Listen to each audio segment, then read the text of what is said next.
नमस्कार मित्रांनो, आजची कथा आहे संघर्ष. रविवारचा दिवस. शहराकडून गावाकडे परत येत होतो. वाटेतच पावसाने झोडपले. मित्रांसह ओलेचिंब झालो. वाटेतच माझी बालमैत्रीण कलाचे गाव लागले. अचानक आम्ही तिच्या घरी पोहोचलो. कला मुलाबाळात रममाण होती. आमच्या अचानक जाण्याने ती आश्चर्यचकित झाली. लगेच भानावर येत तिने आमचे आगत स्वागत केले. मी सहज तिच्या सांसारिक जीवनातील सुखदुःखांची विचारणा केली. ती जरा थबकली अन अलगदपणे स्मित हास्य करीत सर्व काही ठीक असल्याचे सांगितले. मात्र तिला तिच्या मनातील वेदना लपविता आल्या नाही आणि तिच्या आयुष्यातील अविरत संघर्ष भराभर माझ्या दृष्टीपटलावर येण्यास वेळ लागला नाही. कला बालपणापासूनच खेळकर, उत्साही, मेहनती, चिवट वृत्तीची आणि सामाजिक जाणीवेची सुद्धा. गरिबी आणि हलाखीच्या स्थितीतही तिने परिस्थितीशी कडवी झुंज देत अथक प्रयत्नाने बरेच काही मिळविले आहे. इतकेच नव्हे तर ती सर्वांच्या आदरासह प्रेरणेस पात्र ठरली. मात्र तिच्या आयुष्यातील संघर्ष उच्च शिक्षित आणि वैवाहिक जीवनानंतरही संपता संपेना. सर्व जगासमोर आनंदी दिसणारी कला मात्र मनातून पूर्णपणे खचलेली होती. पण अशा बिकट परिस्थितीतही तिने सुखाची वाट शोधण्याची जिद्द सोडली नव्हती. तितक्याच धैर्याने ती परिस्थितीला सामोरे जात होती. तिचे अथक प्रयत्न आणि धावपळ निश्चितच नवोदितांना प्रेरणा देणारी आहे. कुटुंबातील थोरली असलेली कला, सर्वांच्याच लाडाची, शिक्षणात हुशार, तसेच मनमिळावू, परिस्थितीशी समरस होणारी आणि कुणाच्याही सुखदुःखात अन सामाजिक कार्यातही सहभागी होणारी, म्हणून ती कुटुंबाच्याच नव्हे तर ती इतरांच्याही लाडकी मुलगी झाली होती. ग्रामीण भागात प्रतिकूल वातावरणात राहूनही पदव्युत्तर पर्यंत शिक्षण घेतले. शिक्षित असलेल्या कलाला एका खाजगी शाळेत शिक्षिकेची नोकरी मिळाली आणि गावातील पहिली मास्तरीण ठरली. तत्पूर्वी तिने गावातीलच गोरगरिबांच्या मुलांना विनामुले शिकविण्याचा उपक्रम सुद्धा चालविला होता. त्यामुळे ती सर्वांच्या आदरास पात्र ठरलीच, शिवाय अनेकांची प्रेरणास्रोत बनली. काळाच्या ओघात ती लग्नाच्या बेडीत अडकली.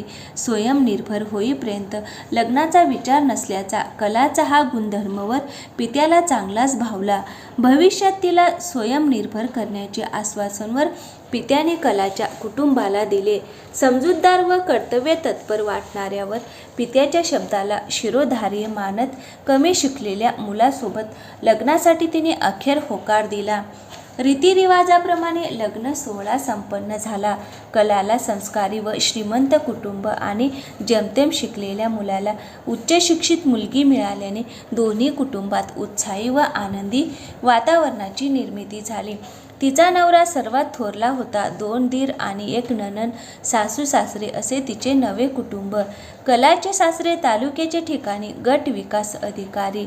कालांतराने नणंद आणि दीराचे सुद्धा लग्न झाले. धाकटा दीर आणि त्याची पत्नी शासकीय नोकरीत. मधल्या दीराला नोकरी नाही, पण पत्नी शासकीय नोकरीत. नणंद स्वतः एका नामांकित कंपनीत. गलेलट्ट पगाराच्या नोकरीवर. दरम्यानच्या कालावधीत कलाला सुद्धा एका इंग्रजी माध्यमाच्या शाळेवर अल्पशा मानधनावर नोकरी मिळाली. नवऱ्याला मात्र नोकरी नाही. पर्यायाने तिच्या स्वतंत्र कुटुंबाची सर्वस्वी जबाबदारी ही कलावर येऊन पडली. म्हणून दोघेही जमेल तसा संसाराचा गाडा पुढे रेटत होते. कुटुंबाच्या वाढत्या गरजा आणि अल्पसे मानधन यात मेळ घालताना कलाची चांगलीच कसरत व्हायला लागली. त्यातच पतीच्या आजाराने अधिक भर घातली. शिवाय तिने उर्वरित शिक्षण पूर्ण करून स्वयंनिर्भरतेकडे वाटचाल सुरू केली असली तरी परिस्थितीशी संघर्ष तिचा पाठलाग सोडायला तयार नव्हता. म्हणून तिची आणि अधिक फरफड व्हायला लागली. त्यातच सासरच्यांना परिस्थितीची जाणीव असतानासुद्धा त्यांच्या वाढत्या अपेक्षेने त्यांच्या इतर मुलामुलीप्रमाणे कलाला हा भार पेलणे अवघड वाटायला लागत असले तरी तिची जिद्द आणि चिकाटी कायम होती. कलाचा विवाह सधन व श्रीमंत कुटुंबात झाला असला तरी कला व्यतिरिक्त सर्वांचे कुटुंब मात्र स्वावलंबी होते. विभक्त असलेल्या कलाच्या कुटुंबाची आर्थिक स्थिती जेमतेमच होती. मध्यंतरी तिला सुद्धा कायमस्वरूपी नोकरीची संधी चालून आली होती. मात्र आर्थिक दुर्बलतेमुळे तिची ही संधी हुकली. अडचणींच्या वेळी कला मदत मागणार नाही अशी स्थिती तिच्या सासरकडील मंडळींनी निर्माण करून ठेवली होती. त्यातच भविष्यात पुढेही तिच्याकडून आर्थिक स्वरूपाची मदत मागणार नाही अशी गळचेपी करण्याची संधी त्यांनी कधीच सोडली नाही. विशेष म्हणजे कलाची जिद्द, मेहनत आणि संघर्षाचे कौतुक करण्याऐवजी तिच्या कर्तृत्वाला आर्थिक निकषात मोजले गेले. ती थोरली असून सुद्धा मान सन्मानाच्या बाबतीतही हाच निकष लावल्याने तिची चांगलीच घुसमट व्हायला लागली. कलाचा नवरा कुटुंबातील सर्वात थोरला असल्याने तो अधिक लाडका असेल असा तिचा समज झाला असावा. इतरांपेक्षा साधा भोळा, जेमतेम शिकलेला, समाजामध्ये फारसा वावर नसलेला मुलगा, थोरला असूनही व्यावहारिक ज्ञानापासून अनभिज्ञ असल्याचे तिच्या लक्षात येण्यास फारसा वेळ लागला नाही. पण माहेरकडील जेमतेम आर्थिक परिस्थिती लक्षात घेऊन भविष्याचा वेध घेत तिचा ॲडजस्टमेंटचा स्वभाव त्यासाठी कारणीभूत ठरला आहे. त्यानंतर प्रारंभीचे 1-2 वर्षे वगळता पुढे सासरकडून कटू अनुभव यायला लागले. थोरली सून असल्याची तिला कधीच जाणीव झाली नाही. सामाजिक रीतिरिवाजाप्रसंगी परिचय देण्यापुरता मान सन्मान तिच्या वाट्याला आला. अर्थात तिचे कुटुंबातील स्थान नगण्यच म्हणावे. अन्य वेळी मात्र तिच्या पदरी निराशा व उपेक्षाच आली आहे. तिच्या नवऱ्याचेही स्थान कलापेक्षा फारसे वेगळे नव्हते. सुनेपेक्षा स्वतःच्या मुलाचीच अधिक उपेक्षा व कुचंबना तिला भेडसावत असे व तसे तिने तिचे मत वारंवार नवऱ्यासमोर सुद्धा मांडले. नवऱ्याने पण याबाबतची जाणीव होती, पण आईवडिलांच्या कृतज्ञतेपोटी हतबल होता. कुणालाही दुखवू नये असा तिच्या नवऱ्याचा स्वभाव. म्हणूनच कला अत्यंत गरीब कुटुंबातील मुलगी असून सुद्धा त्याने आपल्या श्रीमंतीने कलाला आणि तिच्या कुटुंबियांना कधी डिवचले नाही. उलट प्रत्येक कठीण प्रसंगी तिच्या पाठीशी खंबीरपणे उभा राहिला आहे. त्यांचा हा स्वभाव कलाला घट्ट बांधून ठेवण्यास कारणीभूत ठरला आहे. अन्यथा तिचा संसार कधीच मोडला असता. निराशेत अनेकदा तिच्या मनात काडीमोड घेण्याचे विचार थैमान घालत असताना नवऱ्याचा अत्यंत चांगला तसेच सहनशील स्वभाव आणि सामाजिक बंधनाने तिला रोखले.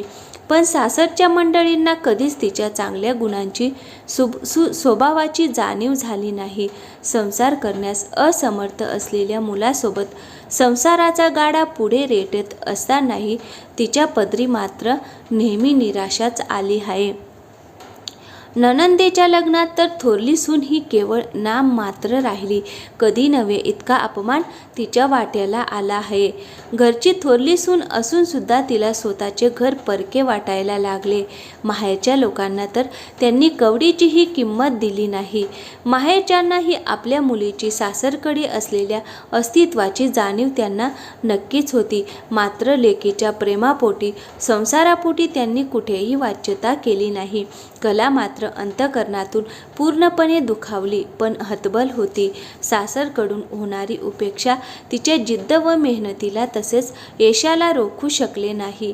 स्वतंत्र संसार मांडूनही तिच्या प्रगतीचा आलेख पुढे सरकत राहिला आहे. कुटुंबाचाही बऱ्यापैकी जम बसला. पती हा कुटुंबात थोरला असून सुद्धा फारसे महत्त्वाचे स्थान नाही. संसाराचा, कुटुंबाचा जम बसला असताना सुद्धा पतीच्या प्रतिष्ठेसाठी आणि अस्तित्वासाठी कलाचा संघर्ष मात्र संपता संपेना. तर मित्रांनो, कशी वाटली आजची कथा? आवडली असेल तर व्हिडिओला एक लाईक करा आणि हो, चॅनलवर नवीन असाल तर प्लीज चॅनलला सबस्क्राईब करायला विसरू नका. थँक्यू, धन्यवाद.